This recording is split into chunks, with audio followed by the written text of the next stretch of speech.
10th, chapter number 1, Geography, Resource and Development. In this chapter, first we will read what is resource. Resource means whatever is useful for us. Everything available in our nature or environment which can be used to satisfy our needs, provided it is technically feasible and technically accessible, economically feasible, and culturally acceptable, can be termed as resources. Now, resources are classified into some points. First one, the origin. On the basis of origin, it is divided into biotic and abiotic. Then after that, it is divided into renewable and non-renewable on the basis of exhaustibility. And after that, on the basis of ownership,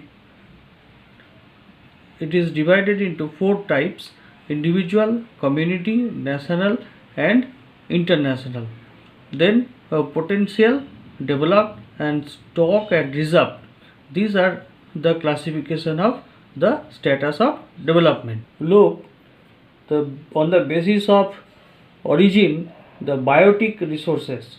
These are the obtained from the biosphere and have life, such as human beings, flora, fauna, fisheries, and livestock. And after that, abiotic. Abiotic means what? All those things which are composed of non-living things are called abiotic resources. Example, rocks and metals. Next one is on the basis of exhaustibility, that is renewable and non-renewable. Renewable means what? The resources which can be renewed and reproduced by physical, chemical, and mechanical process are known as renewable or replenishable resources. For example, solar energy and wind energy. We can use these more and more, again and again.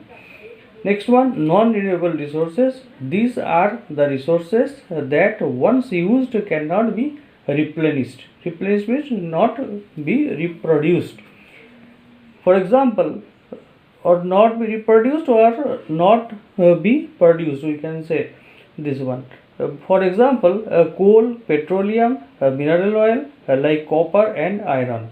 Next, come to the another point, that is on the basis of basis of ownership.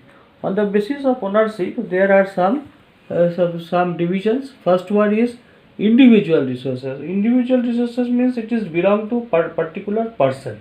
That means whatever resources we have, that is called individual resources. Next one is what? Community resources. Community resources means those resources which belong to community. That means simply we can say, suppose public park like this. Next one is national resource. National resource means what? Those resources which belong to the country, that is called national resources. As for example, whatever geographical territory we have, that is called national resources.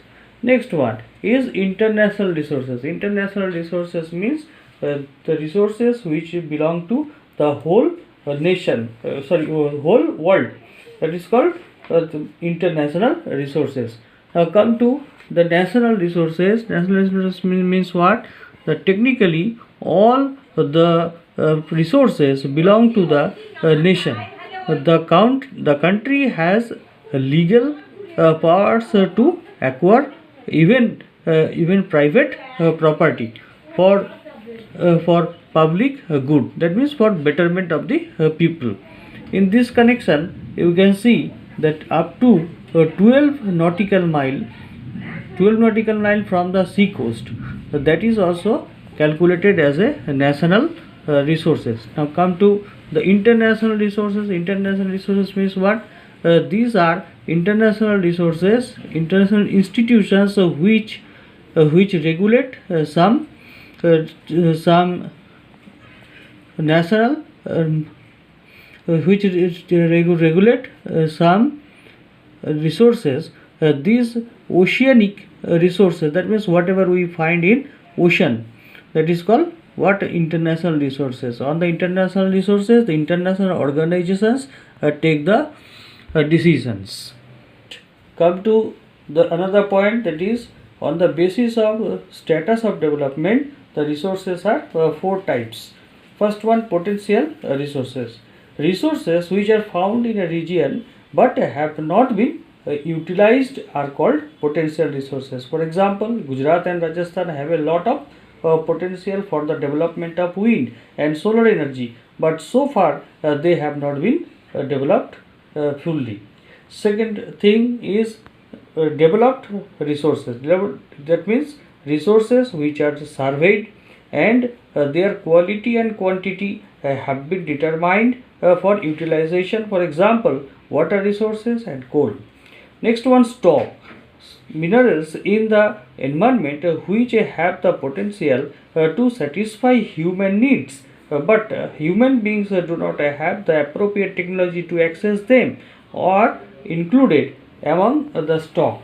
For example, water is a compound of two inflammable gases, hydrogen and oxygen, which can be used as a rich source of energy, but we do not have the acquired technical know-how to use them for this purpose.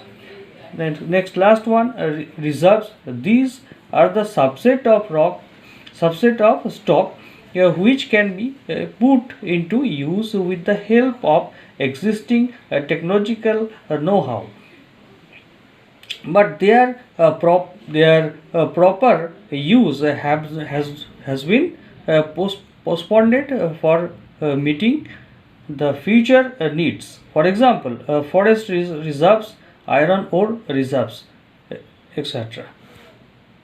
Now come to the next point, that is sustainable development. Sustainable development means what? Sustainable economic development means development should take place without damaging the environment, and development in the present should not compromise with the needs of the future generation. That means we should go for development, but that development should be pollution free, and that should be for the thinking of future generation.